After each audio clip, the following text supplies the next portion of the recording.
What's going on, guys? This is Jake at That Fit Friend, and today I'm reviewing the Reebok Nano 12. So 4 things to like about this model is number 1, this is a pretty good hybrid training shoe. So if you're somebody who wants a training shoe for a little bit of lifting, some HIIT workouts, a class here and there, shorter runs from like 1 to 3 miles, and then maybe even some CrossFit style training, this model will work really well. We have a Flow Ride Energy Foam midsole and a full rubber outsole with a lug patterning that is very similar to the Reebok Nano 11. So this shoe does walk a pretty good line between being stable and versatile. Now, what I will say is that if you think this model is going to be super stable compared to the 11, I would say to temper your expectations. I think this model is going to be more positively received because the 11 was so different from the 10. I think that model got more pushback because it's like, oh, this is more general and not so CrossFit focused. This model has similar levels of stability and versatility because the midsole and outsole are pretty much consistent with the Nano 11. If anything, the stack height was actually increased a little bit in this model, so the midsole is slightly thicker. So that being said, while I do love the rework construction of this model in regard to the upper, the boot, and the tongue, I would say it's going to be very similar in regard to the feel when you're training as the Reebok Nano 11. And honestly, the Nano 11 had some things that need to be reworked, but when it came to how it performed for lifting and more general training, I thought that shoe did pretty good across the board.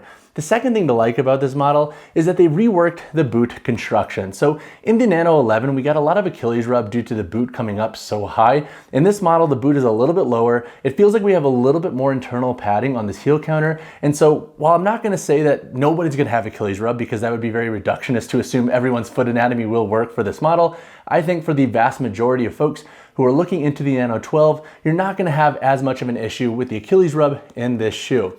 The third thing to like about this model is that I love the reworked upper construction and the tongue. So the tongue in this model was brought down a little bit, it's a little bit thicker, and they put a loop here to prevent any form of lipping with the tongue laterally or medially when training. In regard to the upper just looks a lot better in my opinion. So we have a flex weave knit through the forefoot and midfoot. We have some woven textile materials back here that give you a little bit more structure and a little bit more durability. And as a whole, I think this model looks good on a daily basis, so you can wear it to train in and then also out and about, and it looks pretty dang good. The fourth thing to like is that I like the reworked heel clip in this model. So this model's heel clip is a little bit different compared to the Nano 11. It has a bit more structure to it. So I think you're gonna get a little bit more midfoot support from this model compared to the Nano 11. So if you have a flatter or wider foot, you may enjoy how this shoe performs in regard to providing you with a little bit more midfoot support than you would get in previous Nano iterations. But now let's talk about a couple of cons I have noticed with the Reebok Nano 12. So 3 potential cons I could see folks having with the Reebok Nano 12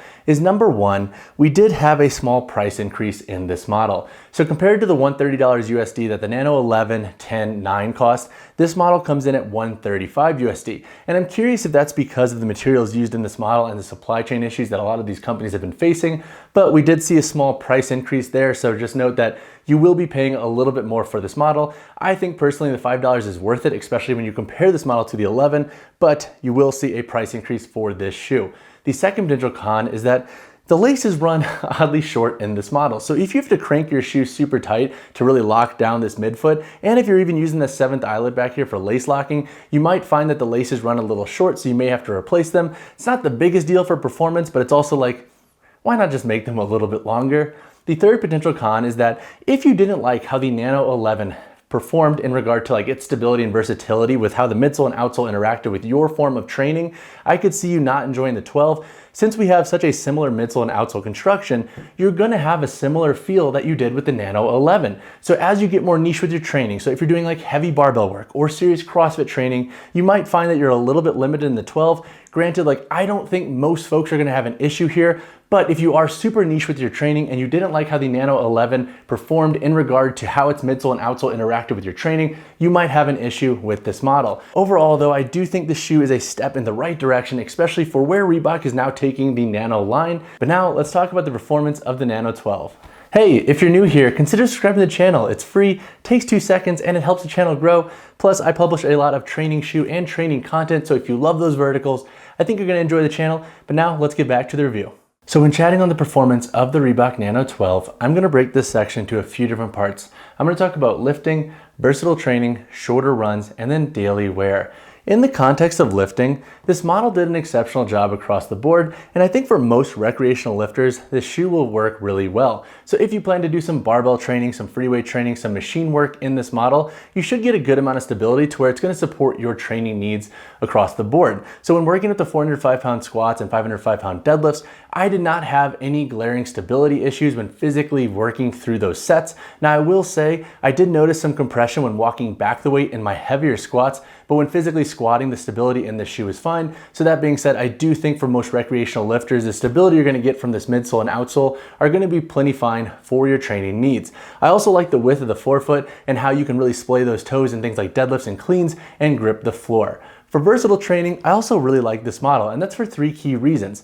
Number 1, the Float Energy Foam midsole in this shoe does a good job at giving you a nice level of bounce, but also providing you a little bit of stability to not hinder balance and to also give you a little bit more feedback in the ground when you're training. So if you're cutting laterally, jumping, etc., you're gonna get a nice level of feedback from this shoe. The second reason is the overall upper construction, I think, does a really good job at feeding into these activities. So it breathes pretty well, it's fairly lightweight, and it moves pretty well. So you are gonna be able to break this shoe in pretty quick, in my opinion. So if you are wanting this model for more athletic focused training and dynamic work, the shoe's upper is gonna interact really well for that style of training. The third reason why I like this model for versatile training is the reworked boot. You're not gonna have nearly as much Achilles rub if you're getting up on the toes and doing jumps as you would get in the Nano 11. So if you do wanna use this shoe for longer sessions, you should be safe doing so without beating up your heel too badly.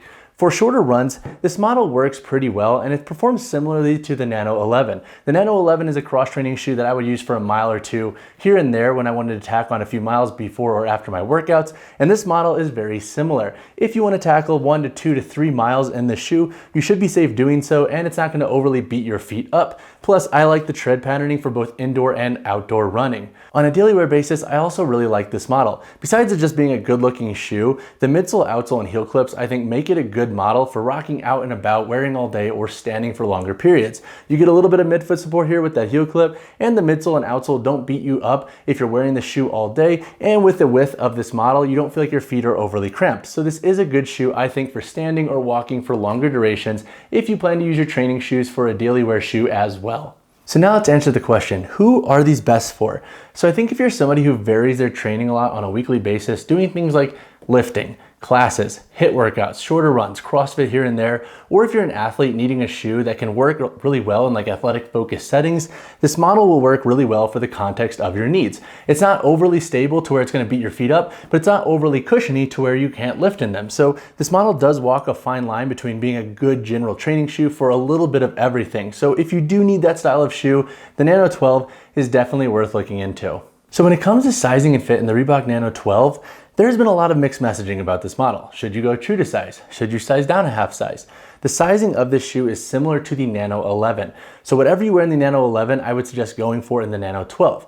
Now, if you don't wear the Nano 11, what should you do? My recommendations are that if you have a wider foot width, go true to size in this model. If you have a notably narrow foot width, size down a half size. If you have a neutral foot width and you like a slightly more snug fit with your cross-training shoes, go down a half size. If you like having a little bit more room in the toe box, then go true to size. This model's sizing is a little bit all over the place, which isn't the best thing, especially for me making recommendations and not knowing your foot anatomy. But I think if you use that rule of thumb that I just discussed, you should be pretty safe with your sizing call in the Nano 12. So when chatting on price in the Reebok Nano 12, I've already discussed this in this video, but you can expect to pay $135 USD. That is a $5 price increase from the Nano 11. Now, if you're on the fence between the Nano 11 and Nano 12, and they are at full price, I would say honestly just go with the 12. It is a better shoe, and I think that $5 is definitely worth it. Now, if the Nano 11 has a steep discount and you're trying to save money, then you may want to look into the Nano 11, but overall, I do think that $5 price increase could be justified for this model because it is a better shoe. All right guys, been talking on the weight, heel to toe drop, and insole in the Reebok Nano 12. For my size 10 model here, we have a weight of 11.55 ounces. The heel to toe drop in this shoe is 7 millimeters, which is consistent with the Nano 11, and this model has a removable sock liner / insole. All right guys, so now let's break down the construction of the Reebok Nano 12. Up here on the toe box, we have an extended outsole layer that wraps up. It's a little bit more biased towards the big toe or medial side. I like that for performance and durability reasons. And then looking at the midsole, we have that flow ride energy foam throughout the entirety of this shoe. And once again, it is a little bit thicker, it seems, than the Nano 11. I'll cover that in more detail in my comparison video that will roll out in the next couple of days. Looking at the upper throughout the forefoot and midfoot, we have a flex weave knit upper here. It breathes pretty well, it's pretty lightweight, and as a whole, it feels pretty dang durable. And then as we transition into the midfoot and heel, we have more of like a woven textile material with some layering. So as a whole, I do like the heel material. It's a little bit more structured, feels a little bit more firm, and I think it's gonna help prolong the shape of this boot. Looking at the heel clip, we do have a reworked heel clip in this model compared to the Nano 11. Again, I'll highlight that in more detail for my comparison video, but this heel clip is a little bit more rigid, which I personally like for the support reasons. So you might get a little bit more midfoot support with this shoe compared to the 11 and its heel clip. Looking at the midfoot and the tongue, we have 6 core eyelets that run up and a 7th back here for lace lock. We do have that pretty short shoestring once again, and then the tongue itself has been reworked. It's been brought down in length. It has a little bit more padding, and it has a loop here, which I personally like for really locking down and securing this tongue. Flipping to the outsole here, we have a full rubber outsole once again with that lug patterning. This outsole is pretty much identical to the Nano 11's outsole, and then once again, we do have a removable insole in this shoe. So as a whole, that wraps up the core construction details for the Reebok Nano 12. If you have additional questions on the shoe's construction, hit me in the comments below. All right guys, that wraps up my review of the Reebok Nano 12. This model is definitely a step in the right direction, especially when compared to the Reebok Nano 11. And I feel like that now most of us are used to Reebok rolling out more general training shoes for the Nano line. It's gonna be really cool to see how they continue to innovate in this context of shoe production. If you have any questions on this shoe, hit me in the comments below or reach out to me personally, whichever you prefer. And as always guys, drop a like on the video, subscribe to the channel. I'll see you in the next one.